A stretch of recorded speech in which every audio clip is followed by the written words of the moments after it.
Chaque jour, je sais ce que c'est que de se réveiller avec un sentiment d'effroi. Et tu ne sais pas comment tu vas t'en sortir. Tu es tout seul et tu dois te dire quand on échoue encore après avoir essayé. On a les larmes aux yeux parfois. Il faut faire 2 pas en arrière pour afin mieux se retrouver. Lorsque vous êtes dans cette obscurité, il est très facile de penser qu'il n'y a pas d'espoir. C'est très facile de croire que c'est fini pour toi. Il est très facile de se sentir vaincu, il est très facile de rester assis et d'espérer que quelque chose ou quelqu'un viendra vous sauver. Mais la vérité est que vous devez vous sauver vous-même. Vous ne pouvez pas rester assis et attendre que la lumière vienne d'elle-même. Il faut aller de l'avance et avancer vers la lumière. L'obscurité est temporaire et tu peux te battre pour t'en sortir. Il suffit d'avoir de la volonté. Tu penses que c'est fini et que tu n'y peux rien. C'est loin d'être le cas. Tu dois changer ton état d'esprit. Tu dois commencer à penser comme tu ne l'as jamais fait auparavant. Tu dois commencer à voir des possibilités pour ta vie que tu n'as jamais eues auparavant.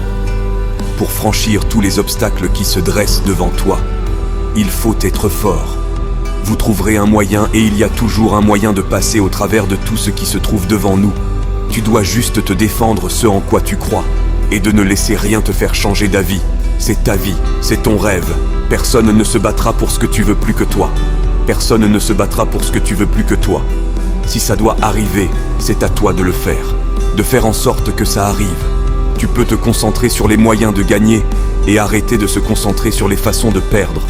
Tu peux y arriver, tout ce qui se trouve sur ton chemin n'est qu'un test de la vie. Tu ne dois pas échouer au test. Ne ratez pas le test. Levez-vous et détruisez les barrières. Les gens qui gagnent le plus, c'est qu'ils trouvent des solutions, alors que les perdants se découragent. Les gagnants travaillent sans relâche pour leur vie pour obtenir un meilleur résultat. Et nous rationalisons avec nous-mêmes. C'est pourquoi beaucoup d'entre nous abandonnent tellement si vite. Mais si je vous disais, la plus grande douleur de ma vie est la raison pour laquelle je suis ici aujourd'hui. Vous voyez, parfois nous pensons que la douleur est ce qui nous contrôle. C'est en fait notre subconscient. Si vous ne contrôlez pas la douleur, c'est elle qui vous contrôlera. Qu'est-ce qui fait que ça en vaut la peine pour vous de faire face au rejet, au brainstorming et ne pas être intimidé et dire « je peux le faire ». Est-ce que cela vaut la peine pour vous d'élever la barre en vous-même, de mettre la barre plus haut et de dire que j'ai confiance en moi? La vie n'est pas une fin en soi, mais un moyen d'y parvenir. Quand rien n'est en jeu, mais dès que le cœur commence à s'emballer ou que la facture et la pression du mode de vie, exemple, la femme, la famille, le travail, tout d'un coup, nous commençons à nous sentir comme des sentinelles.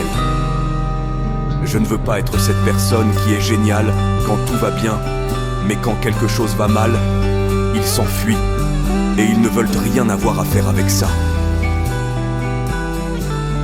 Je veux être cette personne qui se débrouille dans tout, qui surmonte ses épreuves et affronte les difficultés de la vie. Je dois me mettre dans la tête que je dois le faire, peu importe les situations auxquelles je vais faire face. Vous ne devez pas abandonner, restez fort dans toutes vos décisions ou situations.